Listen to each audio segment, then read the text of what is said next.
Welcome back to the channel students. Consignment accounting में अभी तक हम लोग डिस्कस कर चुके हैं कॉस्ट प्राइस के हवाले से। तो यहाँ तक जितनी भी चीज़ें कंसाइनमेंट अकाउंटिंग में हम लोगों ने डिस्कस की वो सारी की सारी कंसाइनर जितनी भी उसके पास चीज़ें थी वो कॉस्ट प्राइस के ऊपर रिकॉर्ड कर रहा था। अब यहाँ पे एक केस हमारे पास ये है कि जिस पे कंसाइनर चीज़ों को इनवाइस प्राइस के ऊपर रिकॉर्ड कर रहा होता है। इनवाइस प्राइस या उसको सेल प्राइस कह लें या आप उसको प्रोफार्मा इनवाइस प्राइस भी कह सकते हैं उसके ऊपर। अब इनवाइस प्राइस यहाँ पे क्या है, कास्ट प्लस अपना कोई प्रॉफिट मार्जिन जो है वो कंसाइनर जो है वो रख रहा होता है। मतलब अब यूँ कह लें कि एक चीज़ आपके पास उसकी यूनिट पर यूनिट कास्ट 100 रुपीज़ है, कंसाइनर उसको 100 बेचने की बजाय ₹120 के हिसाब से बेच रहा है। अब इसमें चीज़ की ओरिजिनल कास्ट 100 बट कंसाइनर यहाँ पे अपना जो प्राइस है या आप यूँ कह लें जो प्रॉफिट है वो भी ऐड कर रहा है। तो अब कंसाइनर जब चीज़ें इनवाइस प्राइस के ऊपर भेज रहा होता है तो वो सारी की सारी चीज़ों को अपने पास इनवाइस प्राइस के ऊपर ही रिकॉर्ड कर रहा होता है। यहाँ तक तो बात ठीक है कि वो सारी की सारी चीज़ों को अपने पास इनवाइस प्राइस के ऊपर ही रिकॉर्ड कर रहा होता है। लेकिन जब बारी आती है स्टॉक की, एट दैट टाइम अगर कंसाइनर को exact amount, accurate amount profit की फाइंड आउट करनी होती है तो उसके लिए उसको चीज़ों को कॉस्ट प्राइस के हिसाब से एडजस्ट करना होता है। तो जितनी भी चीज़ें कंसाइनर अपने पास उनको इनवाइस प्राइस के ऊपर रिकॉर्ड कर रहा होता है उसको कॉस्ट प्राइस के साथ एडजस्ट करता है। अब ये जो प्रोसेस है चीज़ों को इनवाइस प्राइस के लिहाज से कॉस्ट प्राइस के ऊपर एडजस्ट करना, उसको हम लोग यहाँ पे नाम दे देते हैं अनलोडिंग का। तो मींस जब भी आपके पास कंसाइनर की तरफ से गुड्स इनवाइस की जा रही होंगी higher price than cost price, means invoice price के ऊपर, तो कंसाइनर को अपने पास क्या करना होगा, यस अनलोडिंग करनी होगी। तो अनलोडिंग उसके लिए हम लोग अभी एक क्वेश्चन देखते हैं, एग्जाम्पल की मदद से इसको फर्दर डिटेल में समझने की कोशिश करते हैं कि कंसाइनर जो है वो इनवाइसिंग के लिहाज से उसको किस तरह से अपने पास रिकॉर्ड कर रहा होता है। तो लेट्स गेट स्टार्टेड। तो यहाँ आपको क्वेश्चन स्क्रीन पे नज़र आ रहा होगा। अब क्वेश्चन देखें तो क्वेश्चन में फर्स्ट ऑफ ऑल आपको कह रहा है Rizwan of Gujranwala sent 100 sewing machines to Aslam of Hong Kong at ₹650। Invoice price यहाँ पे आपके पास 800 पर मशीन। तो यहाँ पे हमारी क्वेश्चन में रिक्वायरमेंट आपको नज़र आ रही होगी कंसाइनमेंट अकाउंट, उसके बाद कंसाइनी अकाउंट हम लोगों ने बनाना है और साथ में गुड्स एंड कंसाइनमेंट अकाउंट बनाना है। तो यहाँ पे साथ साथ हम लोग बनाते जाते हैं कंसाइनमेंट अकाउंट और साथ साथ उसकी देखते जाते हैं कि एंट्री आपके पास क्या होगी। तो फर्स्ट ऑफ ऑल अगर आप देखें तो यहाँ पे कंसाइनर कंसाइनी को 800 इनवाइस प्राइस के हिसाब से 100 स्विंग मशीन्स सेंड कर रहा है। तो अब उसकी जो फर्स्ट एंट्री है वो आपके पास क्या बन जाएगी, कंसाइनमेंट अकाउंट डेबिट, और गुड्स एंड कंसाइनमेंट अकाउंट आपके पास क्या आ जाएगी, क्रेडिट। तो यहाँ पे हम लोग कंसाइनमेंट अकाउंट बना रहे हैं तो कंसाइनमेंट अकाउंट में आपके पास क्या आ जाएगा, गुड्स सेंट ऑन कंसाइनमेंट, ये आपके पास अकाउंट डेबिट हो जाएगा। अब यहाँ पे आपके पास 800 पर यूनिट प्राइस है और टोटल आपके पास यूनिट कितने हैं, 100। तो टोटल आपके पास यहाँ पे कितनी कास्ट बन जाएगी, 80,000 which is at invoice price. Next statement में कह रहा है consignor paid ₹200 for packing and dispatching charges. अब कंसाइनर यहाँ पे कितने एक्सपेंसेस पे कर रहा है, 2000 के। तो उसकी एंट्री कंसाइनर अपनी बुक्स में किस तरह से रिकॉर्ड कर रहा होता है, कंसाइनमेंट को डेबिट करता है और कैश अकाउंट को क्रेडिट कर देता है। तो यहाँ पे कैश अकाउंट, अब यहाँ पे बेसिकली आपके पास कंसाइनर क्या पे कर रहा है, एक्सपेंसेस पे कर रहा है, कितने के, 2000 के। ये हम लोग ने यहाँ पे रिकॉर्ड कर लिया 2000 के साथ। इसे अनवर्ड कह रहा है Aslam immediately after receiving the consignment accepted a bill for ₹40,000। अब असलम ने एक्सेप्ट कर लिया, मींस कंसाइनर ने ड्रा किया, that is bill receivable account debit to consignee account Aslam account credit. तो यहाँ पे कंसाइनमेंट आपके पास इन्वॉल्व नहीं, तो इसको यहाँ पे हम लोग रिकॉर्ड नहीं करने वाले। After some time, Aslam reported that 80 machines were sold for ₹875 each. अब यहाँ पे सेल की एंट्री किस तरह से की जाती है, consignment account credit, consignee account debit. तो यहाँ पे कंसाइनी आपके पास असलम अकाउंट, यहाँ पे क्या किया जा रहा है, सेल्स की जा रही है। अब यहाँ पे 875 रुपीज़ के हिसाब से कितने यूनिट्स आपके सेल किए जा रहे हैं, 80। तो ये आपके पास कितना बन रहा है, इसको मल्टीप्लाई करें तो ये आपके पास बन रहा है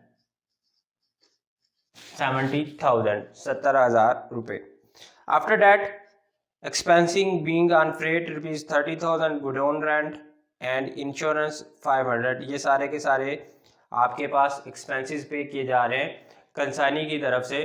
तो ये अब कंसाइनी जब पे करेगा, कंसाइनर उसको अपने पास कंसाइनमेंट अकाउंट डेबिट करेगा और कंसाइनी अकाउंट क्रेडिट कर देगा।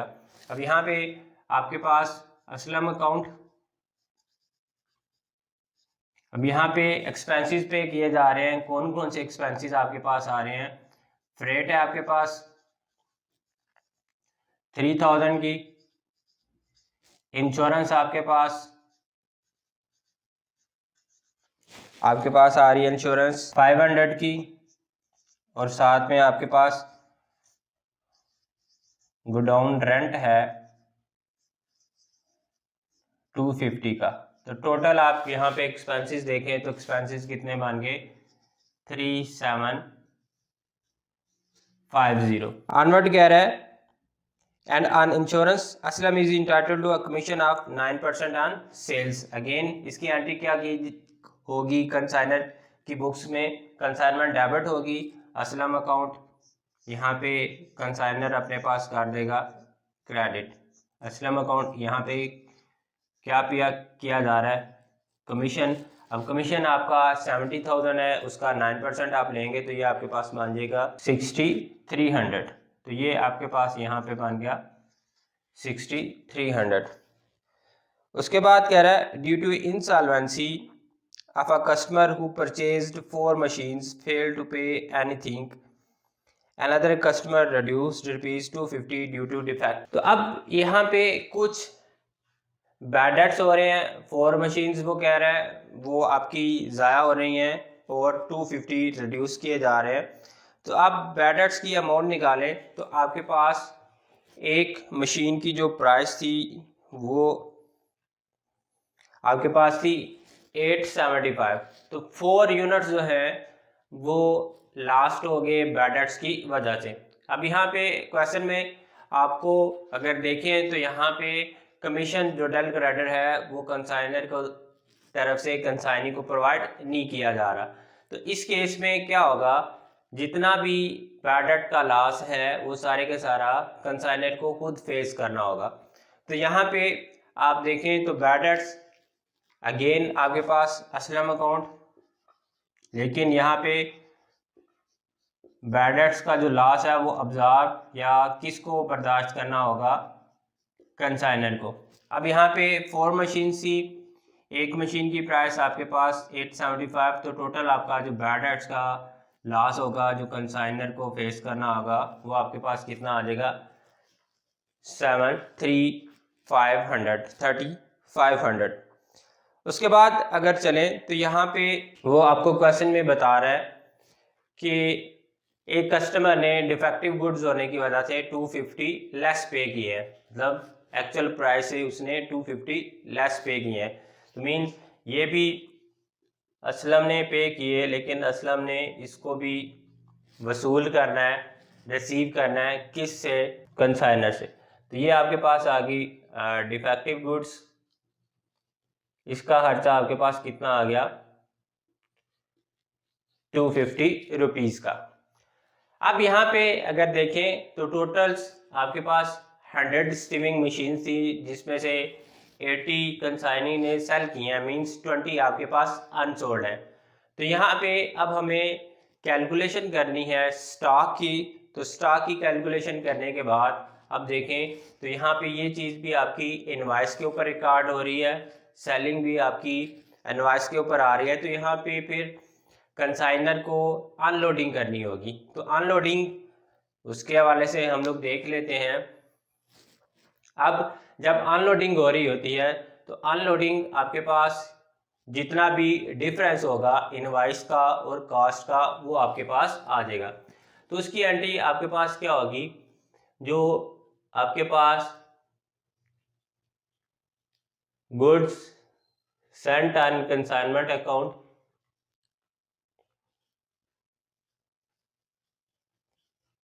इसको डेबिट कर दिया जाता है और कंसाइनमेंट अकाउंट को कंसाइनर अपने पास क्या कर देता है, रिकॉर्ड कर देता है क्रेडिट। अब फर्स्ट एंट्री देखें, जब कंसाइनर कंसाइनी को चीज़ें भेज रहा होता है तो उसमें क्या रिकॉर्ड किया जा रहा होता है, कंसाइनमेंट अकाउंट कंसाइनर अपने पास डेबिट कर रहा है और goods sent on consignment account consignor अपने पास क्या रिकॉर्ड कर देता है, क्रेडिट पे। अब इस क्वेश्चन में देखें तो कंसाइनर ने क्या किया, 100 शेविंग मशीन थी आपके पास, कितने की भेज रहा है, 800 की। बट आपके पास जो कास्ट प्राइस थी यहाँ पे वो आपके पास कितनी थी, 100 शेविंग मशीन्स, और साथ में पर यूनिट आपके पास कितनी थी, 650। अब यहाँ पे देखें तो इनवॉइस प्राइस के हिसाब से आपके पास कास्ट कितनी बन रही है, 80,000। यहाँ पे कास्ट प्राइस के हिसाब से आपकी कास्ट कितनी बन रही है, 65,000। तो यहाँ पे इनवॉइसिंग के हिसाब से जब देखेंगे तो आपकी एंट्री आ जाएगी 80,000 के साथ, और दूसरी तरफ यहाँ पे देखें तो 65,000 के साथ इनवॉइस और कास्ट का जब हम लोग डिफरेंस देखें तो वो आपके पास कितना भरा है, 15,000। मीन्स आप यहाँ पे अनलोडिंग कर रहे हैं तो ये आपके पास कितनी आ जाएगी, 15,000। अब ये तो आपकी अनलोडिंग होगी गुड्स इनवॉइस की। अब इसको यहाँ पे हम लोग साथ में रिकॉर्ड कर देते हैं, goods sent on consignment account 15,000। अब जब आपने एक्सेस वैल्यू जो क्लोजिंग स्टॉक की है उसकी भी आपने अनलोडिंग करनी है, unloading for excess value on closing stock. आपका जो रिमेनिंग स्टॉक है उसकी जो एक्सेस वैल्यू है उसको भी आपने क्या करना है, अब उसकी भी अनलोडिंग करनी है। तो वो अनलोडिंग उसकी एंट्री आपके पास क्या हो जाएगी, कंसाइनमेंट अकाउंट यहाँ पे क्या कर दिया जाता है, डेबिट, और अनलोडिंग जो एक्सेस वैल्यू है वो क्रिएट करने के लिए यहाँ पे कंसाइनमेंट स्टॉक रिजर्व जो है वो अकाउंट क्रिएट कर दिया जाता है। अब यहाँ पे आपके पास स्टॉक रिजर्व कितना होगा वो किस तरह से हम लोग फाइंड आउट करेंगे वो हम लोग देख लेते हैं। अब अगर यहाँ पे देखें तो टोटल आपके पास कितनी सेविंग मशीन थी, 100 यूनिट्स आपके पास थे,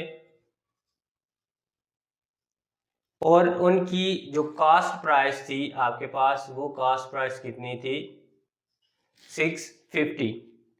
अब यहाँ पे आप देखें इन्हीं यूनिट्स की अगर आप इनवॉइस प्राइस देखें, 100 यूनिट्स की इनवॉइस प्राइस आपके पास यहाँ पे कितनी थी, 800 इनवॉइस प्राइस, और 150 आपके पास यहाँ पे क्या थी, कास्ट प्राइस। तो इनवॉइस और कास्ट का अगर आप यहाँ पे डिफरेंस निकालें तो ये आपके पास कितना आ गया, 150। अब आपकी टोटल 100 यूनिट्स थे जिसमें से 80 यूनिट्स कंसाइनी ने सेल कर दिए, रिमेनिंग यूनिट्स आपके पास कितने बन गए, 20। अब 20 यूनिट्स हैं और अनलोडिंग जो डिफरेंस है आपका कास्ट का और इनवॉइस का। क्वेश्चन शुरू करने से पहले स्टार्ट में हम लोगों ने देखा कि जो भी चीज़ें कंसाइनर इनवॉइस प्राइस के ऊपर रिकॉर्ड करेगा एग्जैक्ट अमाउंट प्रॉफिट की सर्टेन करने के लिए उसको कॉस्ट के हिसाब से उसको एडजस्ट करना होगा। तो यहाँ पे डिफरेंस हम लोगों ने फाइंड आउट किया। कंसाइनमेंट में जो कॉस्ट और इनवॉइस था वो आपके पास 150 और रिमेनिंग यूनिट्स आपके पास कितने थे 20। तो ये आप मल्टीप्लाई करें तो ये आपके पास मान जाएगा 3000। तो ये आपके पास इस तरह से आपका स्टॉक रिजर्व जो है वो हम लोग क्रिएट कर लेते हैं। इस तरह से आपके पास स्टॉक रिजर्व जो है वो आप फाइंड आउट कर सकते हैं। तो ये आपके पास यहाँ पे अगर देखें तो कंसाइनमेंट अकाउंट आपके पास डेबिट हो रहा है, स्टॉक रिजर्व आपके पास क्रेडिट हो रहा है। तो इसको आप किस तरह से यहाँ पे राइट डाउन करेंगे, स्टॉक रिजर्व अकाउंट यहाँ पे आप डेबिट साइड पे डिफरेंस आपके पास कितना स्टॉक रिजर्व आ रहा है 3000। अब यहाँ पे एक चीज आपके पास रह गई है, that is calculation of unsold stock.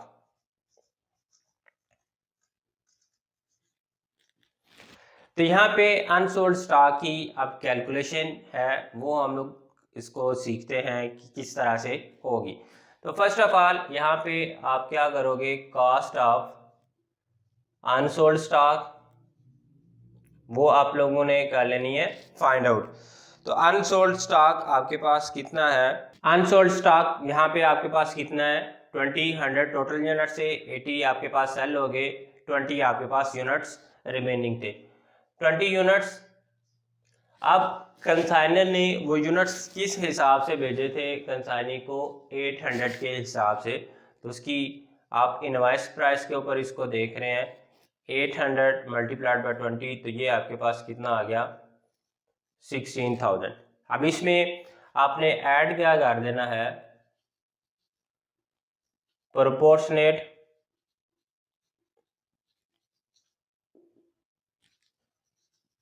Direct expenses. जो कंसाइनर ने कंसाइनमेंट भेजने के ऊपर डायरेक्टली एक्सपेंसेस इंकर्ड किए थे वो, अब वो अगर आप देखें तो 2000 के कंसाइनर ने कैश की शक्ल में पे किए और 3000 कंसाइनी ने फ्रेट की शक्ल में पे किए। तो टोटल आपके पास जो थे डायरेक्ट एक्सपेंसेस वो आपके पास कितने थे 5000। तो आप देखते हैं 100 यूनिट्स के अगेंस्ट कंसाइनी कितने एक्सपेंसेस का आ रहा है 5000 के। 100 यूनिट्स के अगेंस्ट कंसाइनी ने कितने एक्सपेंसेस किए 5000। 20 यूनिट्स आपके रिमेनिंग है, तो 20 यूनिट्स के अगेंस्ट हम लोगों ने फाइंड आउट करना है कंसाइनी कितने एक्सपेंसेस का रहा है कंसाइनर यहाँ पे। तो यहाँ पे अगर आप क्रॉस मल्टीप्लाई करें तो ये आपके पास इसको एज्यूम कर लें x 5000 multiplied by 20 divided by 100, तो ये आपके पास कितना बन जाएगा 1000। तो ये 1000 यहाँ पे डायरेक्ट एक्सपेंसेस ऐड किए, तो ये आपके पास टोटल अनसोल्ड स्टॉक की कास्ट आपके पास कितनी आ जाएगी 17,000। अनसोल्ड स्टॉक की आप एंट्री किस तरह से कर रहे होते हो, कंसाइनमेंट स्टॉक अकाउंट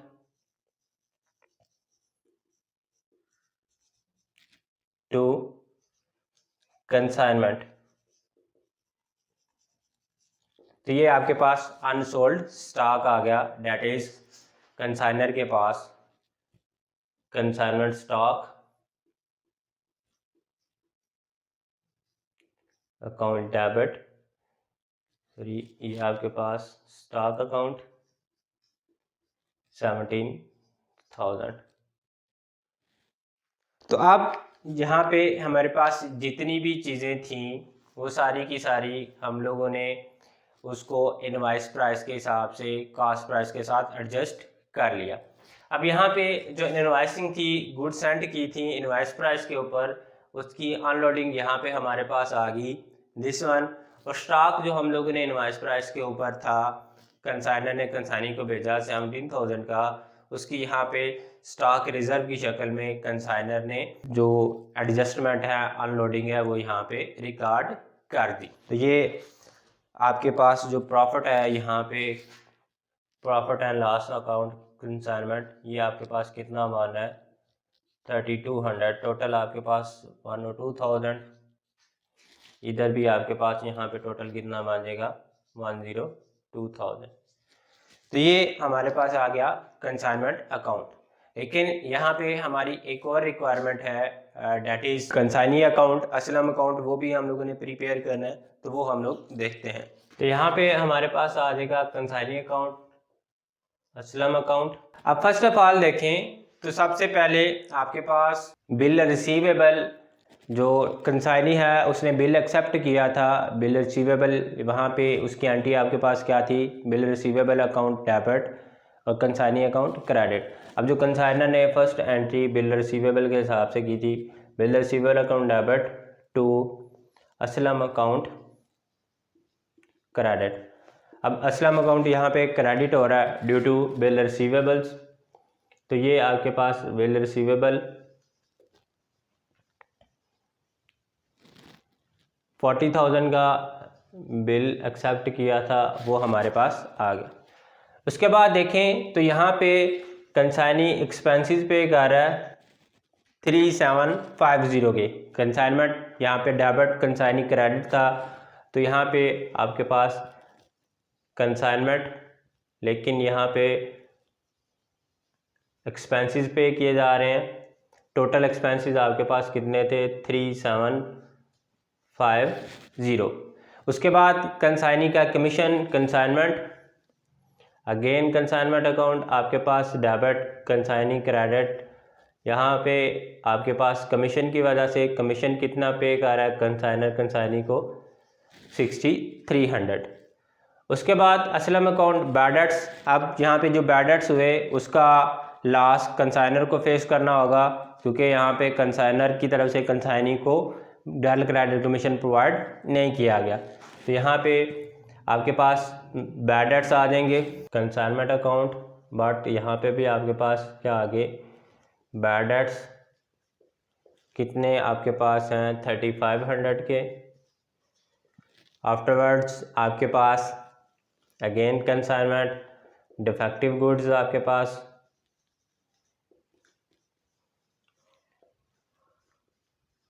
250, वो लेस, वो भी कंसाइनी यहाँ पे अपने वसूल करेगा। उसके बाद एट द एंड यहाँ पे कंसाइनी ने गुड्स सेल की, कंसाइनमेंट अकाउंट